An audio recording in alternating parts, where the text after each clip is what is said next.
وہ وقت تھا جب سیدنا شیخ عبد القادر جیلانی رضی اللہ تعالیٰ عنہ اپنی نوجوانی میں بغداد منتقل،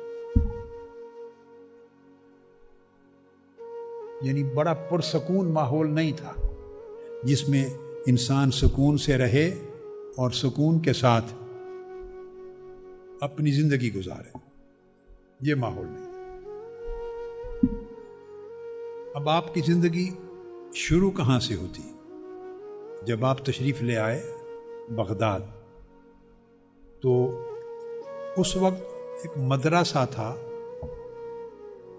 آپ کے شیخ کا، باب الازج،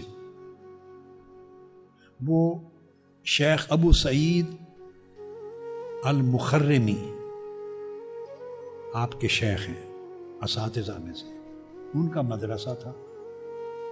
اب ان کا جو نام ہے لقب المخرمی، یہ کتب میں 3 طریقے سے آتا ہے۔ عام طور پہ کتابوں میں شیخ ابو سعید المخزومی لکھا ہوتا ہے، یعنی قبیلہ مخزوم کی نسبت سے کہ المخزومی تھے۔ زیادہ تر مستند تصور کیا جاتا ہے المخرمی، اور انہی کا ٹائٹل المخرمی کی جگہ کتب میں المخرمی بھی آتا ہے۔ تو شیخ ابو سعید المخرمی یا المخرمی المخزومی، وہ کہہ رہے، ان کا مدرسہ تھا، چھوٹا مدرسہ تھا، باب الازج بغداد کا ایک محلہ تھا، تو اس میں آپ داخل ہو گئے۔ اب یہاں یہ بات ذہن میں رکھ لیں کہ آپ نے 20 سال تک دینی علوم پڑھے ہیں، اتنا علم حاصل کیا بطور طالب العلم کے۔ 20 سال آپ نے پڑھا ہے اور 33 سال آپ نے پڑھایا ہے۔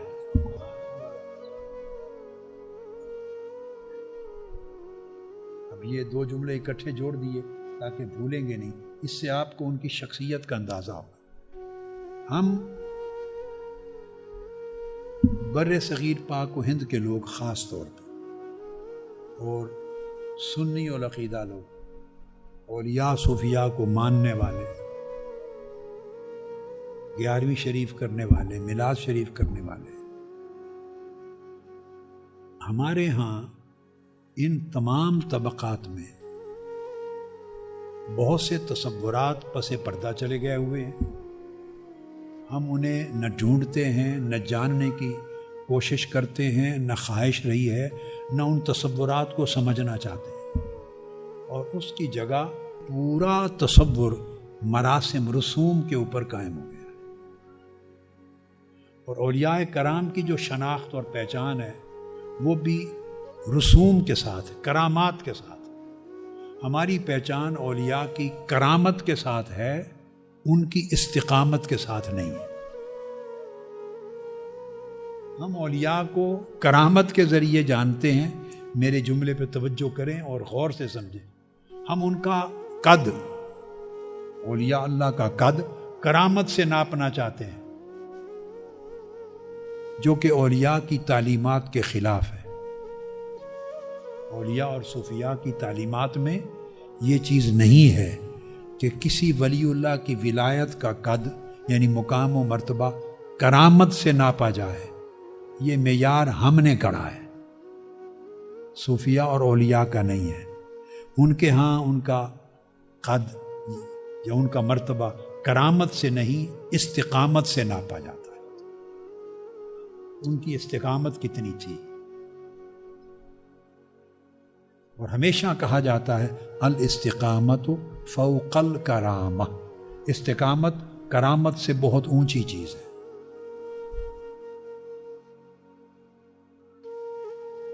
بہت سے اولیاء کرام اور صوفیاء کرام نے یہ کہا، میں ان کے نام نہیں لیتا کیونکہ بہت سے صوفیاء اور اولیاء نے ایک اصولی بات کی، اس کا خلاصہ یہ، وہ کہتے ہیں کہ اگر ہوا میں اڑنا ولایت ہوتی تو پرندے سارے ولی اللہ ہوتے، دریاؤں پہ چلنا اگر کرامت ہوتی، ولایت ہوتی، تو مچھلیاں ساری ولی اللہ ہوتی۔ سمجھ آئی ہاشم جی؟ مقصد بات کا یہ ہے کہ ولایت کبھی بھی اسلام کی تاریخ علم میں کرامت سے نہیں ناپی جاتی تھی. ولایت ہمیشہ استقامت سے ناپی جاتی. یہ نقطہ سمجھانے کے لیے صرف ایک واقعہ مختصراً تیزی سے کوٹ کرتا ہوں. حضرت بایزید بستامی رضی اللہ تعالیٰ عنہ، ان کو خبر ملی کہ دور فلاں ایک قصبے میں ایک ولی اللہ ہے، اہل اللہ ہے. آپ نے اپنے تلامذہ کو مریدین سے فرمایا کہ چلو اللہ کا دوست ہے اس قصبے میں، اس سے ملاقات کے لیے جاؤ. اللہ کے دوست اللہ کے دوستوں سے ملاقات کے لیے جاتے تھے. آپ میری بات سمجھیں، کامن رشتہ کیا تھا دونوں میں؟ اللہ کا. اب ہم نے اس ذات کو، اللہ کو، درمیان سے نکال دیا اور آپس میں ہی ہو گئے. اس کا نتیجہ کیا ہوا ہے؟ کوئی ولایت کا دعوے دار، پہلی بات تو یہ ہے کہ ولی کبھی دعوے دار نہیں ہوتا تھا. جو دعویٰ کرے وہ ولی نہیں ہے، جو دعویٰ کرے وہ ولی نہیں ہوتا، اور وہ صوفی نہیں ہوتا، وہ عارف نہیں ہوتا، وہ اللہ کا دوست نہیں ہوتا جو دعویٰ کرے. ولایت نام نفی دعویٰ کا ہے، اس میں دعویٰ کی نفی ہوتی ہے. تو ہم نے جب اللہ کو، اس رشتے کو ایک طرف کر دیا، تو آج ولایت اور تصوف کا دعویٰ کرنے والے آپ دیکھیں گے کوئی کسی دوسرے کو ملنے نہیں جاتا. پنجابی میں ایک جملہ بولتا ہوں، وہ کہتے ہیں اتھے تھوڑ سی، ساڑھے کول تھوڑ سی تینوں جو اتھے اس نو ملن گئے ہیں. تو بت بن گئے اندر، بت. ہم بتوں کی پوجا کرتے ہیں، من کے اندر میں اور انا کے بت ہیں. تصوف اسلام نے دیا تھا ان بتوں کو توڑنے کے لیے. ہم نے بتوں کے مندر اور سومنات بنا لیے اپنے اندر. کسی کو ملنے کوئی نہیں جاتا، وہ سمجھتا ہے میری ہتک ہے، میں اس کو ملنے جاؤں. تو جب انسان سوچتا میں اس کو ملنے جاؤں، تو اس کا مطلب ہے وہ ابھی تک میں اور اس میں گم ہے. وہ میں گم ہے، جو میں گم ہے اس نے اسے کب پانا ہے؟ وہ اللہ کو کب پائے گا؟ وہ تو اپنی میں گم ہے، اپنی میں گم ہے. تو صوفیاء اگلے زمانوں میں، اور میں نے دیکھا میرے بچپن، لڑکپن، جوانی تک کی عمر میں کچھ لوگ جن میں ان کی کچھ نہ کچھ صفات، اوصاف، اخلاق کے حصے چلے آ رہے تھے، ان میں بھی دیکھا کہ تواضع اور انکساری تھی، ان میں نہیں ہوتی تھی. یہ میں نے اپنی جوانی کی عمر تک ایسے لوگ دیکھے کہ میں سے پاک تھے. تو میں بتا یہ رہا تھا کہ حضرت بایزید بستامی نے کہا اپنے مریدین کو، چلیں بھائی، خبر ملی ہے وہاں اللہ کا ایک دوست رہتا ہے، اس سے ملنے چلتے ہیں. تو جب کوئی محبوب کے دوست کو دیکھنے جائے، یہ علامت ہے کہ واقعی یہ محبوب کا محبت کرنے والا ہے. سچی محبت ہوتی ہے تو محبوب کا دوست بھی پیارا لگتا ہے، اس کو دیکھنے کو جی کرتا ہے، اس کے ساتھ مل بیٹھنے کو جی کرتا ہے، اس کو تکنے کا جی کرتا ہے، اس کی باتیں سننے کا جی کرتا ہے. کیوں؟ یہ محبوب کے ساتھ ہم کلام ہوتا ہے. محبوب کے شہر کے در و دیوار بھی اچھے لگتے ہیں. مدینہ پاک کے در و دیوار، کوچہ و بازار اچھے لگتے ہیں نا. کیوں؟ کہ یہ در و دیوار، یہ آثار ہیں محبوب کے. محبت ہو سچی تو محبوب کے شہر کے کوچہ و بازار اچھے لگے ہیں. چھ جائے کے محبت ہو، اگر کوچہ بازار اچھے لگیں تو جو محبوب کے یار ہیں وہ کیسے اچھے نہیں لگتے ہوں گے؟ جو محبوب کے دوست یار ہیں، جو محبوب سے ہم کلام ہوتے ہیں، جو راتوں کو محبوب سے گفتگو کرتے ہیں، جنہیں محبوب ملتا ہے اور جو محبوب کے در پہ رہتے ہیں، جن کا تعلق قریب ہے، ان سے کیوں نہیں پیار کرتے ہوں گے؟ وہ پیار کرتے ہیں، ملنے جاتے ہیں. کیوں جاتے ہیں؟ کہ میں ختم ہو چکی ہوتی ہے. تصوف، روحانیت، ولایت میں کو ذبح کر دینے کا نام. اس میں کلغی نہیں رہتی، کیا اکڑ نہیں رہتی. تو ملنے گئے. اب میں آپ کو ایک ہی واقعے میں دو چیزیں بتا رہا ہوں. اب آج کل یہ سوچا جاتا ہے کہ میں اگر اس سے ملنے چلا گیا تو میرے مرید سمجھیں گے کہ وہ اس سے بڑا ہے نا ہمارے پیر سے، تو وہ مجھے چھوڑ کے کہیں اس کے مرید نہ ہو جائیں.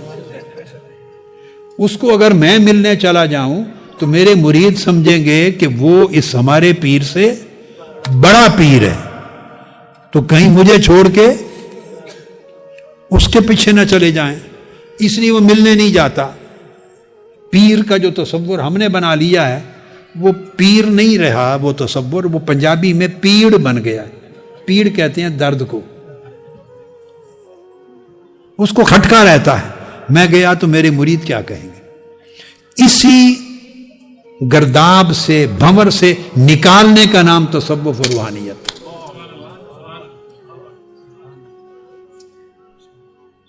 اسی گرداب سے نکالنے کا نام، اسی بھنور سے نکالنے کا نام روحانیت تھا. تصوف اس لیے بنا تھا. آقا علیہ السلام نے اصحاب صفا کو بٹھا کے یہی تربیت فرمائی تھی. تو ایک تو یہ حصہ یاد رکھیں، تلامذہ کو، مریدوں کو لے کے دور سفر کر کے ملنے گئے. میں کی نفی ہو گئی نا. اب دوسرے اینڈ پر ایک واقعہ ہے اسی کا. جب وہاں پہنچے تو دیکھا جس کو ملنے جا رہے تھے، جس کا سنا تھا، وہ مسجد میں داخل ہو رہا تھا. تو اس نے ایسے تیزی سے گیا تو بایاں پاؤں اندر رکھ دیا. مسجد میں بایاں پاؤں رکھ دیا. وہیں سے مریدوں کو لے کے واپس مڑ آئے، پھر ملے نہیں. آپ دیکھیں اب اولیاء اور صوفیاء کے ہاں اصل قدر و قیمت کس شے کی تھی. مریدوں نے پوچھا آپ اتنا سفر کر کے آئے اس کو ملنے اور وہ سامنے تھا تو واپس مڑ کے جا رہے ہیں. آپ نے فرمایا اس نے بایاں قدم اللہ کے گھر میں رکھ دیا. جس کو محبوب کے گھر کا ادب نہیں ہے اسے محبوب کا ادب کیا ہوگا.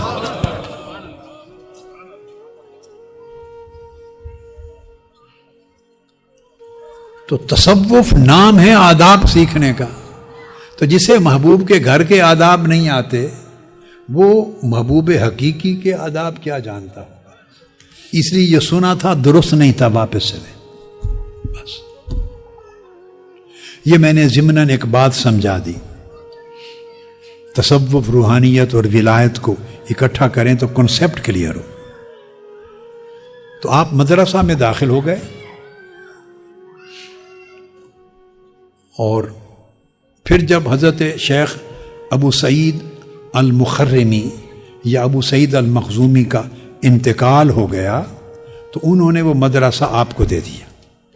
انتقال سے قبل، وصال سے پہلے مدرسہ آپ کو دے دیا. آپ نے اپنی زندگی کی ابتدا پھر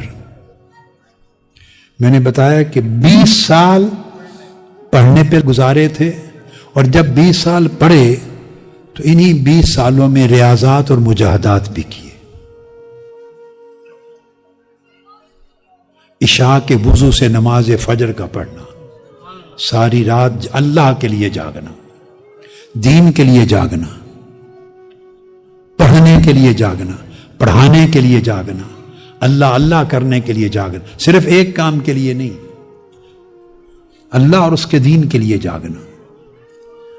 30-40 برس عشاء کے وضو سے فجر، یہ معمول. اور پھر جب مدرسہ بن گیا ان کی وفات کے بعد تو آپ نے اس مدرسہ کی پھر بنیادوں میں توسیع کی، اس کو بڑا کیا اور 528 ہجری میں اس مدرسہ میں توسیع ہو گئی تھی. اب آج اس کو چاہیں تو آج کی زبان میں مدرسہ کہہ لیں، چاہیں اس کو کالج کہہ لیں، چاہیں دارالعلوم کہہ لیں، ایجوکیشنل انسٹیٹیوشن. تو اب یہاں آپ کی حیات طیبہ کا پہلا عنوان ذہن میں رکھ لیں کہ آپ کی زندگی کی ابتدا اور 20 برس اور 33 برس، کتنے؟ 53 برس پڑھنے اور پڑھانے میں گزرے۔ میں نے کہا نا کہ برصغیر پاک و ہند میں ہم پہچانتے ہیں صرف کرامتوں کے حوالے سے، اور ان کی پوری زندگی اور حیات و تعلیمات نگاہ سے اوجھل ہو جاتی ہیں، اور ہم انہیں جاننا بھی نہیں چاہتے، چونکہ اگر تعلیمات کو جانیں گے اور ان کی سیرت اور حیات کو جانیں گے تو ان جیسا بننا پڑے گا، ان کی راہ پہ چلنا پڑے گا، ان کی تعلیمات کو قبول کرنا پڑے گا۔ وہ ہم کرنا نہیں چاہتے، اور دعوے دار بھی رہنا چاہتے ہیں کہ ہم ان کے ہیں اور وہ ہمارے ہیں۔ دعویٰ بھی رکھنا ہے کہ ہم ان کے ہیں اور وہ ہمارے ہیں، ٹھیکیداری بھی رکھنی ہے، ٹھیکیداری اور اجارہ داری بھی رکھنی ہے، اور وہ اجارہ داری تب بنتی ہے دو چیزوں سے، ایک کرامتیں بیان کریں صرف، اور ایک رسمیں وضع کر دیں، رسمیں، رسوم، مراسم، اس سے کاروبار چلتا ہے۔ اس سے جتنے رسوم زیادہ بناتے چلے جائیں اس سے کاروبار بڑھتا چلا جاتا ہے، دکانداری بنتی چلی جاتی ہے۔ تو ہم ان ایریاز میں، ایک میں یا دوسرے میں یا تیسرے میں، ان ایریاز میں رہنا چاہتے ہیں۔ آگے اس لیے نہیں بڑھنا چاہتے کہ پھر مشقت کا کام ہے۔ ان کی زندگی کے حالات کو جان لیا تو لوگ کہیں گے کہ ان کی زندگی تو یہ تھی، آپ کی زندگی یہ ہے، اس میں کوئی جوڑ اور ملاپ بھی نہیں ہے، تو خالی دعویٰ ہی دعویٰ ہے، آپ کے نعرے ہی نعرے ہیں، رسمیں ہی رسمیں ہیں۔ حقیقت کا کیا تعلق ہے ان کی حیات کے ساتھ اور ان کی تعلیمات کے ساتھ، وہ مشکل ہے۔ اس لیے ہم تعلیمات سے بھاگتے ہیں، تعلیمات سے بھاگتے ہیں، چونکہ تعلیمات سے کاروبار نہیں چلتا۔ اب آپ دیکھ لیں، 90 برس کے قریب آپ کی عمر مبارک ہے، اور آخری سال تک آپ نے تعلیم و تربیت جاری رکھی، واعظ و ارشاد جاری رکھا، تدریس جاری رکھی، آخری وقت۔ امام ابن قدامہ المقدسی اور بھی کئی محدثین وہ بیان کرتے ہیں کہ ہم آپ کی خدمت میں آئے آپ سے پڑھنے کے لیے، آپ کی حیات مبارکہ کے آخری 6 ماہ باقی تھے، وصال ہو گیا، ان آخری 6 ماہ میں ہم آپ سے پڑھے۔ 90 برس کی عمر تک ائمہ، محدثین، مفسرین، علماء کو پڑھاتے تھے۔ درجہ بڑھتا گیا نا طلباء کا بھی، مگر علم کا شغف آپ نے اپنے پہلے قدم سے لے کر حیات طیبہ کے آخری قدم تک قائم رکھا۔ تو سیدنا غوث الاعظم رضی اللہ تعالیٰ عنہ کی ولایت، جو ولایت کبریٰ ہے، ولایت عظمیٰ ہے، جسے غوثیت کبریٰ کہتے ہیں، جن کی وجہ سے ان کو غوث اعظم کا ٹائٹل دیا جاتا ہے، وہ مدار طریق علم پر ہے۔ اس کا مدار طریق علم پر ہے، اور ہمارا مدار اخراج علم پر ہے، علم کو نکالنے پہ ہمارا کام چلتا ہے۔ وہ بچپن سے وفات کے آخری سال تک انہوں نے آلموسٹ 85 برس زندگی کے 85 برس علم پر گزارے۔ پھر آپ کا فرمان ہے، یہ بات نہیں ہے کہ میں نے آپ کو پڑھ کے جتنا سمجھا اور جانا ہے یہ میری رائے ہے، نہیں، ایسی بات نہیں۔ میں تو ایک چھوٹا سا طالب علم ہوں، اور شاید ابھی طالب علم بھی نہیں بن سکا، مگر یہ میری رائے نہیں ہے، حضور سیدنا غوث الاعظم رضی اللہ تعالیٰ عنہ کا اپنا ارشاد ہے۔ آپ کا ایک قصیدہ غوثیہ ہے، ورد کے طور پہ، وظیفہ کے طور پہ طریقہ قادریہ میں لوگ پڑھتے ہیں، مشائخ دیتے ہیں۔ اس میں آپ فرماتے ہیں، درست العلم حتی صرت قطبا ونلت السعد من مولا الموالی۔ فرماتے ہیں میں نے علم حاصل کیا، اور علم حاصل کرتا گیا، اور علم حاصل کرتا گیا، علم حاصل کرتے کرتے میں قطب یعنی غوث ہو گیا۔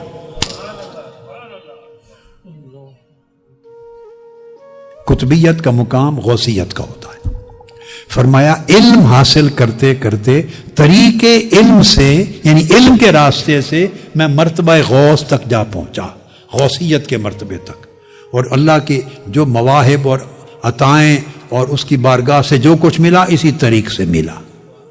تو آپ نے پھر جب مدرسہ کی توسیع کر دی، جب پڑھانا شروع کیا تو 2 3 4 طالب علموں کے پڑھانا شروع کی، اتنی چھوٹی مجلس، اس کا نخرہ بھی نہیں تھا۔ کیا؟ چونکہ تصوف، روحانیت اور ولایت جب یہ نصیب ہو جاتا ہے تو نخرہ ختم ہو جاتا ہے۔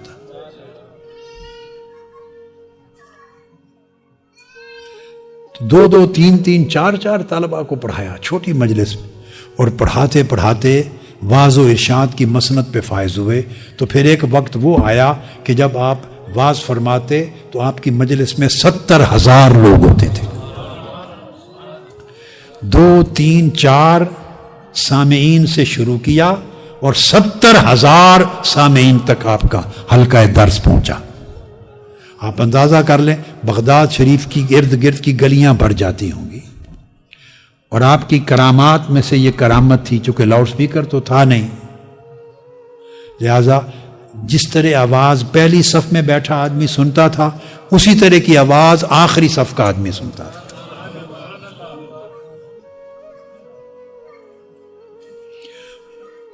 اور آپ ہر روز خود بنفس نفیس اپنے مدرسہ میں، آج کی لینگویج میں کہہ لیں کالج میں، دارالعلوم میں، ابھی یونیورسٹی تو نہیں کہہ سکتے اس کو، جو مرکز علم تھا آپ کا دارالعلوم، اس میں ہر روز 13 علوم آپ خود پڑھاتے تھے، خود پڑھاتے تھے۔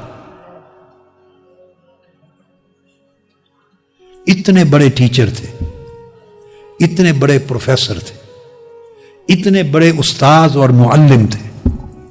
آپ عظیم عالم تھے، عظیم مدرس تھے، عظیم مفسر تھے، عظیم محدث تھے، عظیم فقیہ تھے، عظیم متکلم تھے، عظیم مفتی تھے، عظیم صوفی تھے، عظیم زاہد و عابد تھے، عظیم عارف تھے، عظیم ولی تھے، عظیم ہیومینیٹیرین لیڈر تھے، عظیم مسلح تھے، عظیم مجاہد تھے۔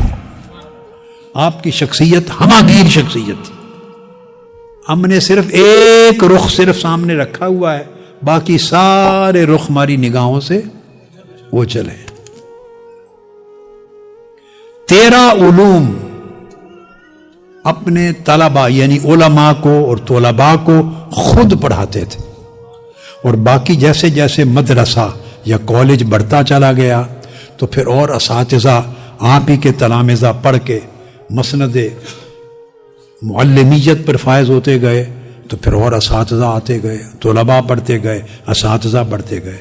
اس میں علوم القرآن پڑھاتے، علم القرآن، علم التفسیر، علم الحدیث، علم الفقہ، علم الافتاء، اصول الفقہ، اسلامک جورسپروڈنس، اسلامک لا، یہ سارا علوم پڑھاتے۔ پھر اس طرح پھر آقا علیہ الصلوۃ والسلام کے دین کی مختلف برانچز جتنے علوم کی تھی وہ ساری پڑھاتے تھے۔ پھر علم الزہد، علم السلوک، علم التصوف، تزکیہ اور احسان کے علوم، یہ سارے پڑھاتے۔ اب آپ حیران ہوں گے، ایک اس سے آگے بات کرنے لگا، صرف یہی نہیں پڑھاتے تھے آپ کے مدرسہ میں، آپ کے کالج میں، بعد میں اس کا نام مدرسہ باب الشیخ اور مدرسہ تو شیخ عبد القادر الجیلانی ہو گیا۔ جو شیخ ابو سعید مخزومی کا مدرسہ تھا یا شیخ ابو سعید المخرمی کا، وہ پھر آپ کے نام سے منسوب ہو گیا مدرسہ شیخ عبد القادر الجیلانی۔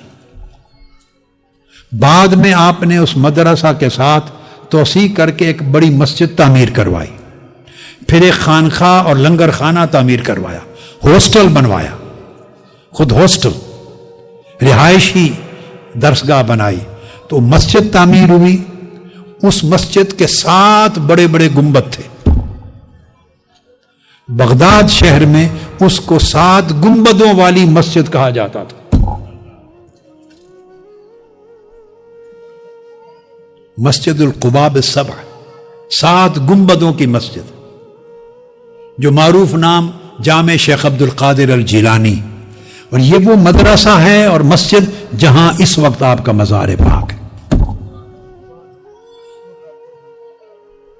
پھر اس کا نام باب الشیخ ہو گیا، پہلے باب العز کہلاتا تھا علاقہ، اور توسیع ہوئی تو باب الشیخ ہو گیا اس محلے کا نام۔ اچھا، یہ تو علوم دینی تھے، شرعی، جو آپ پڑھاتے اور جو اس مدرسہ میں پڑھائے جاتے۔ ان کے علاوہ اسپیس سائنسز پڑھائی جاتی تھی۔ حضور سیدنا غوث العظم رضی اللہ تعالیٰ عنہ کے مدرسہ میں اسپیس سائنسز یہ پڑھائی جاتی تھی، آسٹرانومی پڑھائی جاتی تھی۔ اس مدرسہ کے اندر یہ علوم پڑھائے جاتے، جیالوجی پڑھائی جاتی تھی، زمین کے اندر جو کیا کیا ہوتے ہیں خزانے، جیالوجی پڑھائی جاتی، جیمالوجی پڑھائی جاتی، پتھروں کے علم سارے۔ اس کے علاوہ میں نے بتایا سوشیالوجی پڑھائی جاتی تھی۔ آپ کے مدرسہ باب الشیخ، مدرسہ شیخ عبد القادر الجیلانی، سائنس آف کانفلکٹ ریزولوشن پڑھائی جاتی۔ اگر لوگوں میں اختلاف ہو جائے، تنازع ہو جائے، اس کو پیسفلی ریزالو کیسے کرنا ہے، ڈسپیوٹ کو پیسفلی سیٹل کیسے کرنا ہے، یہ سبجیکٹ پڑھایا جاتا تھا۔ آپ جدیدیت دیکھیں، کبھی اس پرسپیکٹو میں کسی نے سوچا کہ غوث العظم شیخ عبد القادر جیلانی کون ہیں اور کیا ہیں؟ علم کے سارے چشمے آپ کے مرکز سے پھوٹتے تھے، دینی علوم کے بھی، دنیاوی علوم کے بھی۔ یہ سارے علوم وہاں پڑھائے جاتے۔ پھر مدرسہ جب بڑھ گیا، مسجد بنا دی، پھر ایک بہت بڑی لائبریری قائم کی، بہت بڑی لائبریری قائم کی۔ لاجیکل سائنسز پڑھائی جاتی تھی، منطق اور علم الکلام۔ آپ نے اس مدرسہ کے لیے، اس بہت بڑے اسلامک کالج کے لیے، پھر آپ نے وسائل، ریسورسز کریٹ کیے۔ یہاں پر ایک بات کہنا چاہتا ہوں، اس سے آپ کی عظیم ہستی اور شخصیت کا ایک اور پہلو نکھر کے سامنے آئے گا۔ یہ جو دور ہے، یہ اب سلاجقہ کا دور ہے، یعنی سلجوقی حکمرانوں کا۔ اور آپ کے زمانے سے پہلے سلجوقی سلطنت تھی، سلطان ملک شاہ، اس کا وزیر اعظم تھا نظام الملک، اور امام غزالی کا زمانہ تھا، آپ کی جوانی کی عمر کے اندر۔ نظام الملک نے سلجوق سلطنت کے وسائل سے بغداد میں مدرسہ نظامیہ قائم کر دیا تھا۔ یہ پہلی یونیورسٹی تھی، اسلامک یونیورسٹی ہم کہہ سکتے ہیں۔ تو مدرسہ نظامیہ پھر بغداد کے علاوہ اصفہان اور دیگر علاقوں میں 7 مختلف شہروں میں 7 اسلامی بڑے بڑے مدارس بنائے گئے، یا اسلامک یونیورسٹیز، جن سے درس نظامی کا یا مدارس نظامیہ کا نام چلتا ہے۔ وہ ان کا بانی نظام الملک توسی تھا، توس کا رہنے والا تھا۔ توس علاقہ ہے ایران میں جہاں سیدنا امام علی رضا کا مزار اقدس ہے، مشہد مقدس، اس پورے علاقے کو توس کہتے تھے۔ تو نظام الملک توسی وزیر اعظم تھا سلطان ملک شاہ سلجوقی کا، اس نے اسلامی مدارس بنائے، یونیورسٹیز۔ ان میں سے جو بغداد کا مدرسہ تھا، اس کے ایک وائس چانسلر پہلے امام الحرمین الجوینی تھے، ان کے بعد امام غزالی اس کے وائس چانسلر تھے۔ پھر ان کو وہ اس طرف لے آیا، توس کی طرف۔ اب میں کہنا یہ چاہتا ہوں کہ سلطنت مدارس پہ خرچ کرتی تھی اس وقت، سلطنت سلجوقی سلطنت کے وسائل۔ عباسی خلیفہ تو بالکل ایک سمبولک خلیفہ تھا نا، بالکل ایک برائے نام، ایک امبریلا تھا صرف۔ تو سلجوقی سلطنت مدارس پہ خرچ کرتی تھی، تنخواہیں دیتی تھی علماء کو، اساتذہ کو، مدرسین کو، طلباء کے اخراجات، ان کے لنگر کے، رہائش کے، تو تمام اخراجات ان کی کفالت حکومت کرتی تھی۔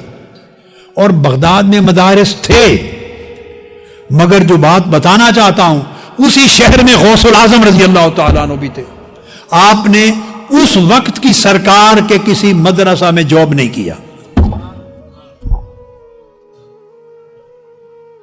اور سلجوقی سلطنت اور جو بھی خلافت اور حکومت تھی ان کے وسائل چندہ ریسورسز اپنے مدرسہ کے لیے نہیں لیے. آپ کی غیرت کا اندازہ کریں, آپ کی شخصیت میں حریت کا اندازہ کریں. جب آدمی پیسے مانگتا ہے, خواہ وہ اہل ثروت مالدار لوگوں کے پاس جا کر مانگے, خواہ وہ حکومتوں سے مانگے, جو مانگتا ہے وہ مرد حر نہیں رہتا, وہ آزاد نہیں رہتا, اس کی آزادی چھن جاتی ہے. جس لمحہ اس نے ہاتھ پھیلایا, جس لمحہ اس نے زبان ہلائی مانگنے کے لیے, اس لمحہ وہ مرد حر نہیں رہا, اس کی آزادی چھن گئی, وہ پیسہ دینے والے کا غلام ہو گیا. اب وہ اس کی خوشی کو سوچے گا, اس کے ماتھے کے تیور کو دیکھے گا, اس کے لیے حلال حرام کرے گا. وہ, آپ میری بات سمجھ رہے ہیں؟ فتوے بیچے گا, اس کو پیسہ چاہیے, اسے وسائل چاہیے. اور یہ فتویٰ بیچنا آج شروع نہیں ہوا, یہ بنو امیہ کے دور سے فتوے بک رہے ہیں, بنو عباس کے دور سے فتوے بک رہے ہیں. ہر زمانے کا سلطان اور بادشاہ خلیفہ, اس کے محل میں علماء کی ایک مجلس ہوتی تھی, اور اس کے اندر ہی کچھ لوگ, بلکہ اکثریت فتویٰ بیچنے والوں کی ہوتی. غیرت مند کم ہوتے, چونکہ وسائل نہیں تھے. جو غیرت مند ہوتے وہ امام احمد بن حنبل کی طرح کوڑے کھاتے, جو غیرت مند ہوتے امام شافعی کی طرح کیس میں بغداد میں ان کو بیڑیاں پہنا کر, چینز پہنا کر یمن سے بغداد لایا گیا تھا, جیل میں رکھا امام شافعی رضی اللہ تعالیٰ عنہ کو. امام احمد بن حنبل کو جیل میں رکھا, یہ عباسی خلفاء تھے, ائمہ جن کے دم سے امت کا دین اور فقہ اور احکام شریعت قائم ہے. امام مالک کو گھر میں ہاؤس اریسٹ کر دیا, 24 سال تک مدینہ میں رہ کر مسجد نبوی میں نماز جمعہ پڑھنے نہیں دی گئی ان کو. امام مالک,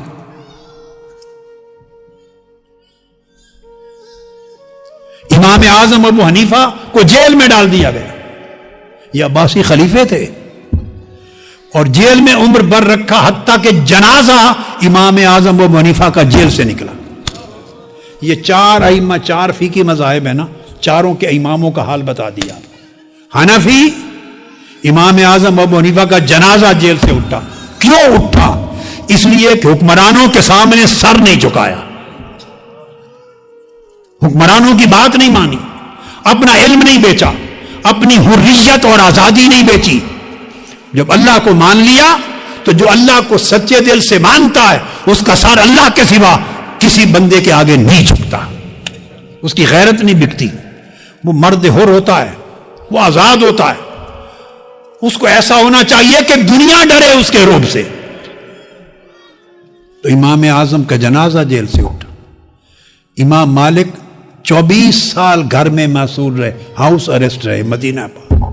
امام شافعی نے جیل کاٹی, امام احمد بن حنبل نے جیل بھی کاٹی, کوڑے بھی کھائے. یہ چاروں فقہی مذاہب کے بانیان کا حال ہے.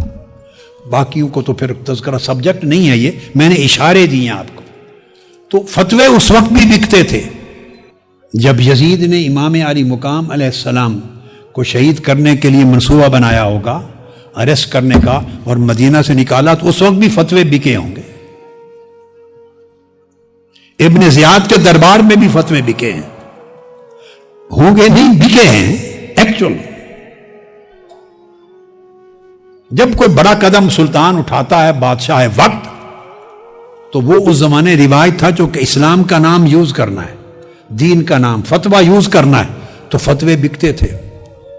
تو جب آپ مدد لیتے ہیں تو آپ کی آزادی ساتھ چلی جاتی ہے.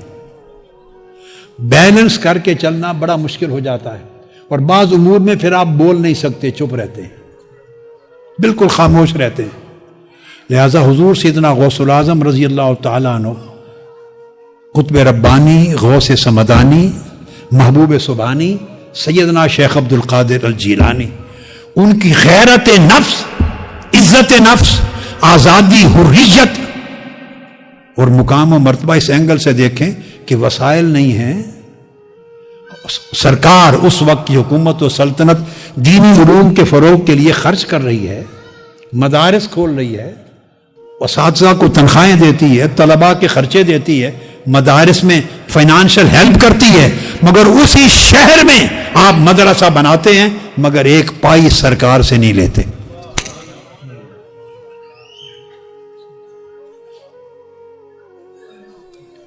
غوث اعظم اسی طرح تو نہیں بن گئے یوں ہی. تو آپ نے پھر اپنا اوقاف بنایا، جو آپ کے شاگرد تھے، مریدین تھے، متوسلین تھے، معتقدین تھے، وہ اپنے پرائیویٹ ریسورسز ذرائع دیتے. آپ نے ایک نظام وضع کیا اور اس اپنے پرائیویٹ نظام کے ساتھ، ان ریسورسز کے ساتھ اپنا مدرسۃ الشیخ عبد القادر الجیلانی چلایا. اس سے اساتذہ کو تنخواہیں بھی دیتے، طلباء کا لنگر بھی ہوتا، رہائش بھی اور خرچات بھی ہوتے، اور توسیعات بھی ہوتی، توسیعات بھی اور تعمیرات بھی ہو رہی تھی، اور نشر خیر ہوتی، دعوت کا کام ہوتا، دین کی تبلیغ ہوتی، تجدید ہوتی، اور اشاعت ہوتی، اور تعلیم ہوتی، تدریس ہوتی، حتیٰ کہ اس کے ساتھ پھر رفاع عامہ کا کام کرتے.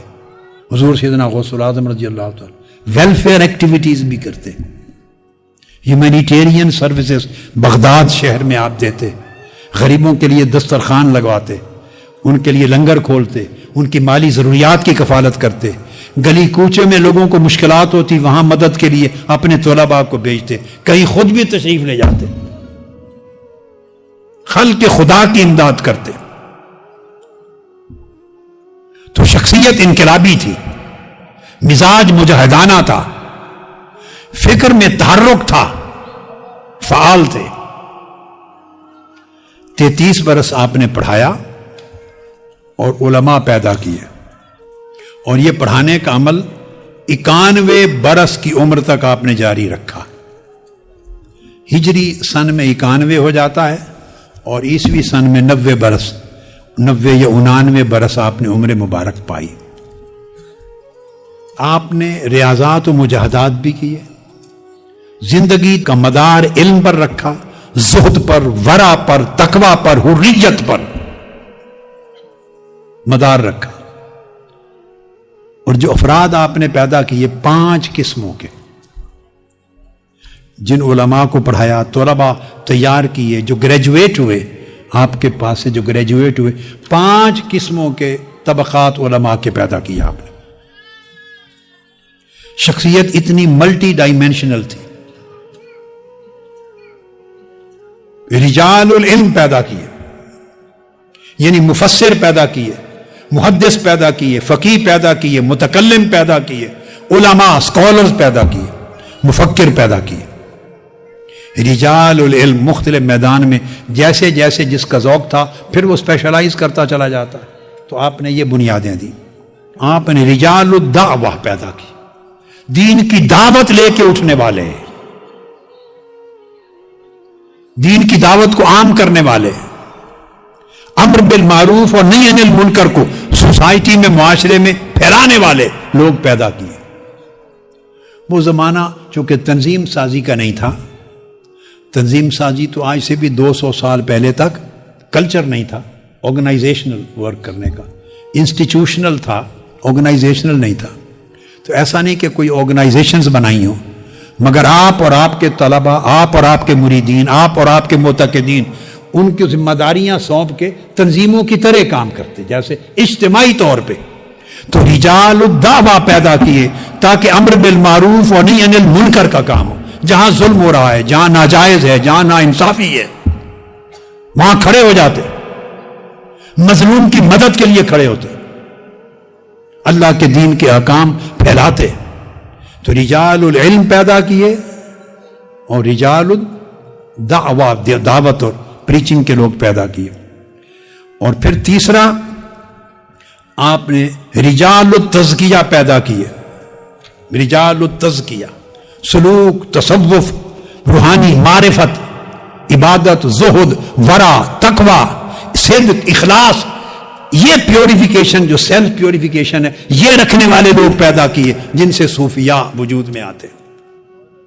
تو صرف آپ نے صوفیاء نہیں دیے اس امت کو، آپ نے سب سے پہلے علماء دیے، پھر آپ نے دعات، داعی دیے، پھر آپ نے صوفیاء دیے، اولیاء دیے، اور صرف اصحاب تزکیہ نہیں، چوتھے پھر آپ نے رجال الصلاح والجہاد پیدا کیے، معاشرے کی اصلاح کرنے والے مصلح ریفارمرز پیدا کیے، چونکہ خود ریفارمرز تھے، آپ خود بھی ریفارمر تھے، دین کو ریوائیو کیا، مجدد تھے، ریفارمر تھے، ریوائیولسٹ تھے، مجدد تھے. تو دین کی دعوت دینے والے لوگ پیدا کیے، دین کا علم پھیلانے والے لوگ پیدا کیے، دین کی روحانیت کو فروغ دینے والے لوگ پیدا کیے، اور پھر دین کے لیے سوسائٹی کی اصلاح کرنے والے، ریفارمز کرنے والے لوگ پیدا کیے. اور کروسیڈرز کے ساتھ جنگیں ہو رہی تھی، آپ نے رجال الجہاد بھی پیدا کیے، بڑے لوگ جو جہاد کریں وہ بھی پیدا کیے. یہ پانچوں قسم کے لیڈر امت کو مدرسہ غوث العظم سے ملے رضی اللہ تعالیٰ عنہ. پانچوں قسموں کے لوگ. یہ وہ زمانہ تھا سلطان نور الدین زنگی نے القدس فتح کرنے کے لیے انیشلی ایک سلطنت قائم کر کے اپنا آغاز کیا کام کا، جس کو ان کے بعد سلطان صلاح الدین ایوبی نے ٹیک اوور کیا. حضور سیدنا غوث العظم رضی اللہ تعالیٰ عنہ کے تلامذہ بیت المقدس کی آزادی میں پیش تھے، آپ کے شاگرد مدرسہ غوث العظم سے گریجویٹ ہونے والے سلطان نور الدین زنگی کے ساتھ اور بعد ازاں سلطان صلاح الدین ایوبی کے ساتھ اس صلاح الدین ایوبی کے جیش لشکر کی فرنٹ لائن پر حضور غوث العظم کے طلاب تھے. تقریباً 4000 کے قریب آپ کے طالب علم اس میں شریک تھے، فتح بیت المقدس کرنے والوں میں. بدقسمتی یہ ہے کہ جب مورخ تاریخ لکھتا ہے تو ہمارے ہاں مورخ کا قلم اور اس کی تاریخ کے صفحات صرف بادشاہوں کے گرد گھومتے ہیں. یہ بدقسمتی ہے، چونکہ ذہنی غلامی ہے. ہم بادشاہ کے سوا کسی اور شے کو دیکھتے بھی نہیں ہیں اور جانتے بھی نہیں، اور اسے نہیں پتا کہ بادشاہ کے پیچھے کئی بادشاہ گر ہوتے ہیں، اسے بادشاہ بنانے والے، اس کو فتح دلانے والے، قیادت کو اس مقام تک پہنچانے والے لوگ ہوتے ہیں جو ایسے افراد کو کریٹ کرتے ہیں سوسائٹی میں. اصل بادشاہ وہ ہوتے ہیں. مورخ کے قلم میں اصل بادشاہوں کا احاطہ نہیں ہے، مورخ ان کا تذکرہ نہیں کرے گا. جب مورخ سلطنتوں کی کتاب لکھتا ہے تو وہ سلطانوں کے گرد گھومتی ہے، خلفاء خلیفوں کے گرد گھومتی ہے، وہ امراء گورنروں کے گرد گھومتی ہے اور ان کے جنگ و جدال کے گرد گھومتی ہے. مگر جن لوگوں کی وجہ سے اسلامی سلطنت کو سکون ملا، اعتدال ملا، استحکام ملا، فروغ ملا، اسلامی کلچر بڑا، ثقافت بڑی، اسلامی تعلیمات عام ہوئی، مسلمانوں کی مسلمانیت محفوظ ہوئی، ان کو اپنے احاطہ قلم میں مورخ نہیں لیتا. بدقسمتی. اس لیے القدس کی فتح کا جتنا تذکرہ آئے گا وہ سیاسی ایڈونچرز کا تذکرہ ملے گا، مگر اس میں وہ سپاہی، وہ کمانڈرز، وہ سولجرز، لڑنے والے، ان میں کون کون تھے، کہاں سے آئے تھے، کہاں سے تعلیم و تربیت لے کے آئے تھے، موٹیویشن کہاں سے لے کے آئے تھے، اس کا کوئی تذکرہ نہیں ملے گا. 4000 کے قریب طلباء سولجرز القدس کی فتح میں مدرسہ غوث العظم کے گریجویٹس میں سے تھے. میں چند 2 4 5 کا نام ایک تاریخی ریفرنس کے طور پہ کوٹ کر دیتا ہوں. ابن نجا الواعظ علی بن ابراہیم بن نجا زین الدین ابو الحسن الدمشقی، حضور غوث العظم رضی اللہ تعالیٰ عنہ کے تلامذہ میں سے، آپ کے شاگردوں میں سے. یہ صلاح الدین ایوبی کے پولیٹیکل اور ملٹری ایڈوائزر تھے اور فتح بیت المقدس میں فرنٹ لائن کے لیے. صلاح الدین ایوبی کے پولیٹیکل اور ملٹری ایڈوائزر تھے. میں نے پورا نام آپ کو بتا دیا نا. اس طرح حضور سیدنا غوث العظم رضی اللہ تعالیٰ عنہ کے مریدین میں اور تلامذہ میں اور مدرسہ غوث العظم کے تلامذہ میں امام شیخ عبد القادر بن عبداللہ الحافظ الرحاوی امام تھے علم میں، وہ حضور سیدنا غوث العظم رضی اللہ تعالیٰ عنہ کے براہ راست شاگرد، وہ القدس کی فتح میں سلطان صلاح الدین ایوبی کے رائٹ ہینڈ لوگوں میں تھے۔ پھر حضور سیدنا غوث العظم رضی اللہ تعالیٰ عنہ کے اپنے بیٹے، سگے بیٹے حضرت سید موسیٰ بن شیخ عبد القادر الجیلانی، ان کو آپ نے سلطان نور الدین زنگی کی طرف بھیجا، اور وہ سلطان نور الدین زنگی کے چوٹی کے کمانڈر اور ایڈوائزرز میں سے تھے۔ سلطان صلاح الدین ایوبی سے بھی پہلے نور الدین زنگی کے ایڈوائزر تھے، اور ان کے کمانڈنگ رول رکھنے والے لوگوں میں حضور غوث پاک کے صاحبزادے حضرت سید موسیٰ بن شیخ عبد القادر الجیلانی، دمشق بھیجا انہیں، اور جو نور الدین زنگی کی جو لیڈرشپ تھی اس کے ساتھ کام کیا انہوں نے، وہاں فکر دیا لوگوں کو، کنسیپچل کلیئرٹی دی، انسپیریشن مہیا کی، موٹیویشن دی، فتویٰ دیا، ان کی تعلیم تربیت کی، اور راہ راست پہ ان کو لگایا سپاہیوں۔ پھر شیخ موفق الدین ابن قدامہ المقدسی حضور غوث العظم رضی اللہ تعالیٰ عنہ کے شاگردوں میں سے ہیں، وہ سلطان صلاح الدین ایوبی کے ایڈوائزر تھے۔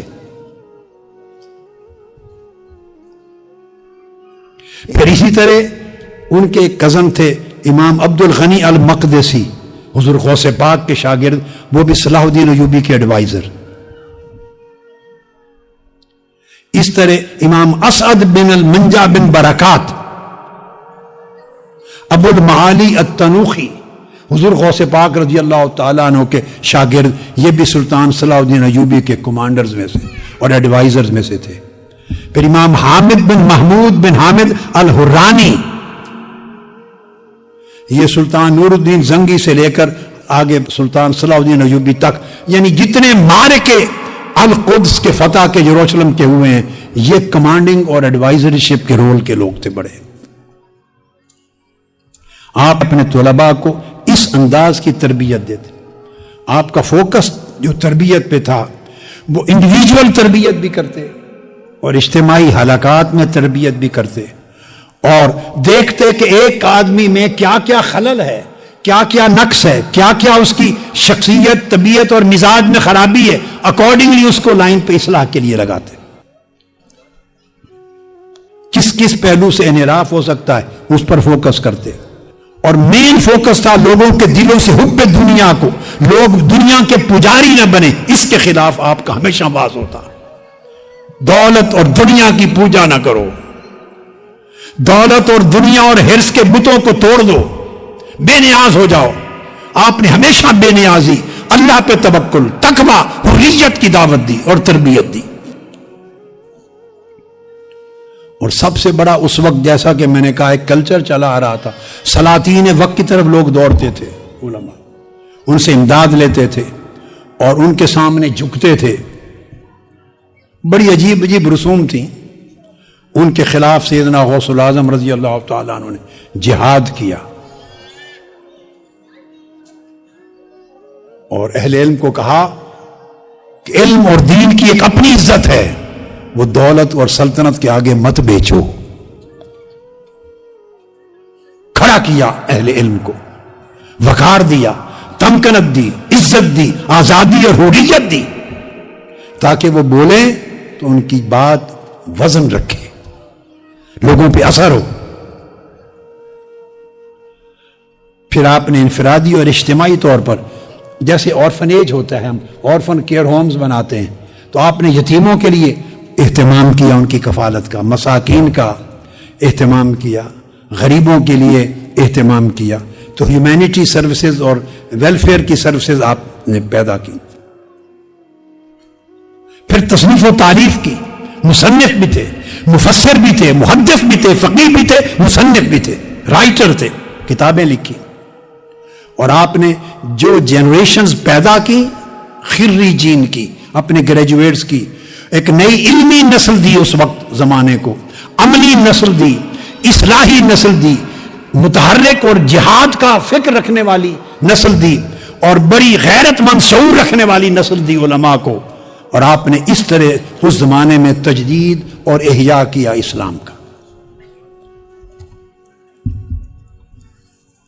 یہ آپ کی ذات اقدس کے حوالے سے کچھ باتیں تھیں جو ضروری حد تک میں نے اختصار کے ساتھ بیان کی. چونکہ میں نے کہا کہ پہلے 20 برس آپ نے پڑھا اور 33 برس آپ نے پڑھایا. ایک طویل فہرست ہے آپ کے اساتذہ کی جن جن شیوخ سے پڑھا. علوم القرآن جن سے پڑھا اور علوم التفسیر اس کی طویل فہرست ہے کتب کے اندر.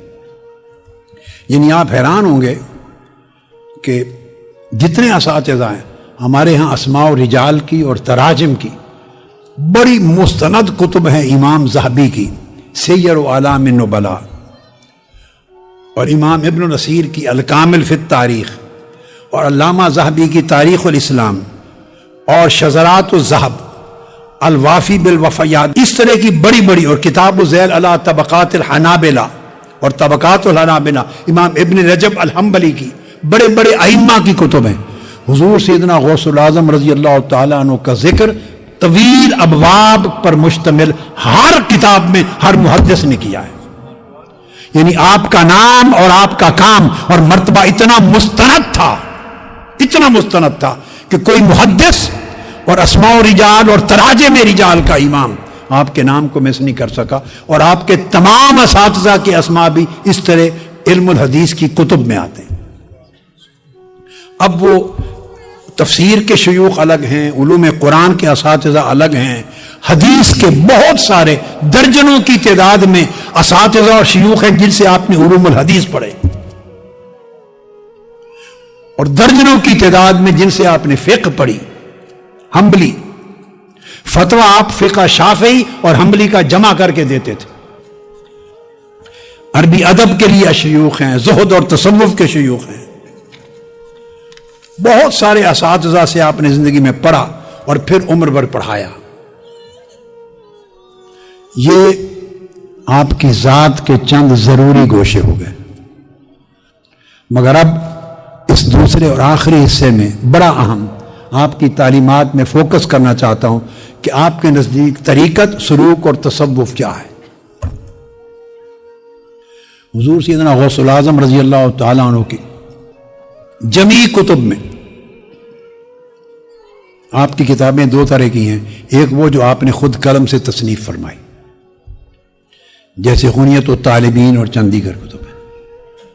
کچھ آپ کے مواعظ اور آپ کے خطبات کے مجموعے ہیں, وہ بھی مستند ہیں. ہر جگہ آپ نے ایک بات کامن کی ہے, لوگوں کو بتائی تصوف سمجھانے کے لیے. اسی میں روحانیت اور اسی میں ولایت. فرمایا کہ ہمارا طریق تصوف, ہماری طریقت, ہماری روحانیت, ہماری ولایت, فرمایا یہ 8 خصلتوں پر مشتمل ہے. یاد رکھ لیں کتنی؟ پھر بولیے. 8 خصلتیں اور خوبیاں جمع ہوں تو یہ تصوف ہے, یہ روحانیت ہے, یہ ولایت, یہ طریقت ہے. اس سے بقایا چیزیں ہماری بعد کے زمانوں کی ضروریات ہیں جو لوگوں نے اپنی ضروریات کے لیے وضع کی.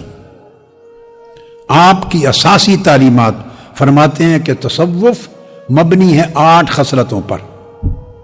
ایک السخا, بولیے. دوسری الرضا, تیسری الصبر, چوتھا الاشارہ, پانچویں الغربہ, چھٹا التصوف, ساتواں السیاحہ, اور 8ویں خصلت الفقر. فرمایا 8 خصلتیں جس میں جمع ہوں وہی صوفی ہے, وہی عارف ہے, وہی روحانی ہے اور وہی ولی اللہ ہے. اب سخا, اب اختصار سے 8 کا مفہوم سمجھا دیتا ہوں, اور یہ مفہوم بھی آپ کی کتب سے ہے, آپ کے فرمودات میں. سخا اردو میں آپ جانتے ہیں اس کا معنی ہوتا ہے سخاوت. اب اس کی تعریف یہ ہے, سیدنا مولا علی المرتضیٰ کرم اللہ وجہ الکریم ان کا ارشاد ہے جسے امام جلال الدین سیوطی نے جامع الاحادیث میں آپ کا قول اثر روایت کیا. سخا کی تعریف کی ہے, بڑی آسان اور بڑی دل میں اتر جانے والی اور آسانی سے سمجھ آ جانے والی تعریف۔ فرماتے ہیں سخا یہ ہے کہ جو مانگے بغیر دیا جائے وہ سخا ہے، اور جو مانگنے پر دیا جائے وہ حیا ہے۔ جو کوئی مانگے اس کے مانگنے پر دیں تو یہ حیا ہے، اس کو سخا نہیں کہتے، یہ حیا ہے۔ اس نے مانگ لیا تو آپ کو دینا پڑ گیا، آپ کی حیا نے آپ کو مجبور کر دیا۔ اگر آپ حیا دار ہیں، اگر اللہ نے آپ کو حیا عطا کیا ہے، تو اگر کسی نے مانگا ضرورت مند میں تو مانگنے پر دینے کو حیا کہتے ہیں۔ پوچھا گیا سخا کیا ہے؟ فرمایا جو بن مانگے دے اس کو سخا کہتے ہیں۔ یعنی سخی وہ ہے جو حاجت مند کی حاجت اس کی زبان سے سن کر نہ جانے، اس کے حال سے خود بھانپ لے اور اسے مانگنے کی نوبت نہ آنے دے۔ جو سخی ہے اس کے اندر حیا بڑے کمال درجے کا ہوتا ہے۔ سخی یہ گوارا نہیں کرتا کہ اسے مانگنا پڑے، کہ اگر مانگے گا تو اس کا حیا رہ جائے گا، اس کا بھرم ٹوٹ جائے گا، اس کا حیا ختم ہو جائے گا۔ تو اصل سخی وہ ہے جو کسی کو مانگنے کی نوبت نہ آنے دے اور اس کے مانگنے سے قبل اس کو دے دے، اور ایسا دے کہ کسی کو پتہ نہ چلنے دے۔ تو تصوف کی بنیاد اس سخا پر ہے۔ آج ہمارے زمانے کا تصوف جو تصوف نہیں، وہ سارا مانگنے کا نام ہے۔ استغفر اللہ علیہ۔ حضور غوث العظم کا تصوف مانگے بغیر دینے کا نام ہے۔ ہمارے زمانے کا تصوف کوئی دے نہ دے مانگتے رہنے کا نام ہے۔ ہر دروازے پر مانگنے کے لیے جانا، سالانہ مانگنے کے لیے چکر لگانا، ڈھونڈ طرح طرح کے رچانا، طرح طرح کے بہانے بنانا اور بڑے بڑے مکر اور فریب کرنا، مانگنے کے 100 طریقے سیکھنا۔ ہماری زندگی ساری مانگنے اور بٹورنے پہ گزرتی ہے، ہم دینے والے رہے نہیں۔ اور صوفی عارف ولی اللہ اس کا ہاتھ لینے والا نہیں ہوتا، اس کا ہاتھ دینے والا ہوتا۔ لینے والے ہاتھ کو ید سفلا کہتے ہیں، دینے والے ہاتھ کو ید علیا کہتے ہیں۔ صوفی ولی کا ہاتھ اوپر ہوتا ہے دینے کے لیے، منگتے کا ہاتھ نیچے ہوتا ہے لینے کے لیے۔ صوفی اور عارف اللہ کا منگتا ہوتا ہے، مخلوق کا منگتا نہیں ہوتا۔